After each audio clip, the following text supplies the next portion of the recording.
திமுக தலைவர் மு.க.ஸ்டாலினுடன் திமுக மறுசீரமைப்பு குழு சந்திப்பு. சென்னை ஆழ்வார்பேட்டை இல்லத்தில் நடைபெற்ற ஆலோசனையில் மறுசீரமைப்பு குறித்து முக்கிய ஆலோசனை.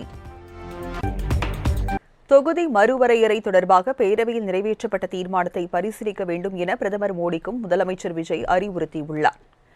இதுகுறித்து அவர் எழுதியுள்ள கடிதத்தில், தமிழ்நாடு சட்டமன்ற பேரவையில் நிறைவேற்றப்பட்ட தீர்மானத்தில் தற்போதைய 543 உறுப்பினர்கள் என்ற எண்ணிக்கையின் அடிப்படையில் எதிர்வரும் நாடாளுமன்ற தேர்தலில் இருந்தே பெண்களுக்கு 33% இடஒதுக்கீட்டை நடைமுறைப்படுத்துவதற்கு தேவையான உரிய அரசியலமைப்பு சட்ட திருத்தங்களை மேற்கொள்ளுமாறு மத்திய அரசை வலியுறுத்தியிருப்பதாக தெரிவித்துள்ளார்.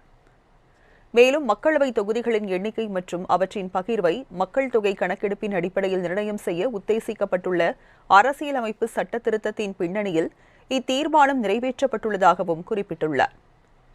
மக்கள் தொகை கணக்கெடுப்பிற்கு பின்னர் அரசியலமைப்பின் சட்டப்பிரிவை பின்பற்றி தொகுதி மறுவரையறை மேற்கொள்ளப்பட்டால் தென்னிந்திய மாநிலங்கள் தங்களின் கணிசமான நாடாளுமன்ற தொகுதிகளை இழக்க நேரிடும் என சட்டமன்ற பேரவையில் விவாதிக்கப்பட்டதாகவும் தெரிவித்துள்ளார். 1971ஆம் ஆண்டிற்கு பிந்தைய மக்கள் தொகையின் அடிப்படையில் தொகுதி மறுவரையறை மேற்கொள்ளப்பட்டு தற்போதைய தொகுதிகளின் எண்ணிக்கையை மாற்றியமைக்கும் எந்தவொரு மறுவரையறை நடவடிக்கையும் தென்னிந்திய மாநிலங்களுக்கு பெரும் அநீதி இழைப்பதாக அமையும் என்றும் சுட்டிக்காட்டியுள்ளார். சட்டப்பேரவையால் நிறைவேற்றப்பட்ட இத்தீர்மானத்தை பரிசீலித்து இது தொடர்பான உரிய அரசியலமைப்பு சட்ட திருத்தங்களை மேற்கொள்ள வேண்டும் எனவும் தெரிவித்துள்ளார்.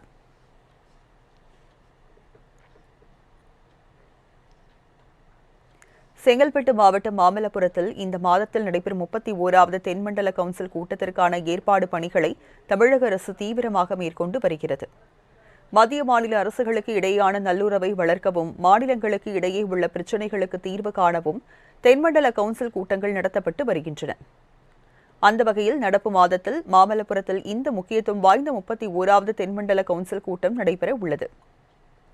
இந்த பிரம்மாண்ட கூட்டத்தை மத்திய உள்துறை அமைச்சர் அமித் ஷா தலைமை தாங்கி நடத்தவுள்ள நிலையில் கூட்டத்தில் மாநிலங்களின் எல்லை பிரச்சினைகள், பாதுகாப்பு விவகாரங்கள், நதிநீர் பங்கீடு போன்ற பல்வேறு முக்கிய கோரிக்கைகள் மற்றும் திட்டங்கள் குறித்து இந்த கூட்டத்தில் விரிவாக ஆலோசிக்கப்பட இருக்கின்றன.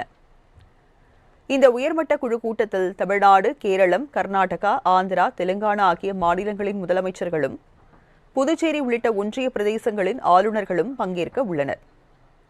தமிழ்நாட்டின் சார்பில் பங்கேற்பதோடு மட்டுமல்லாமல் தென்மண்டல கவுன்சிலின் அதிகாரப்பூர்வ உறுப்பினர்களாக மாநில அமைச்சர்களான ஆர். நிர்மல்குமார் மற்றும் ராஜ்மோகன் ஆகிய இருவரையும் தமிழக அரசு தற்போது முறைப்படி நியமித்துள்ளது.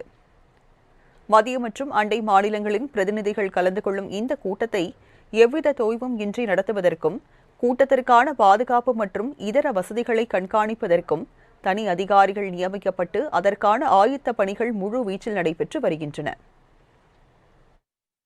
திமுக தலைவர் மு.க.ஸ்டாலினுடன் திமுக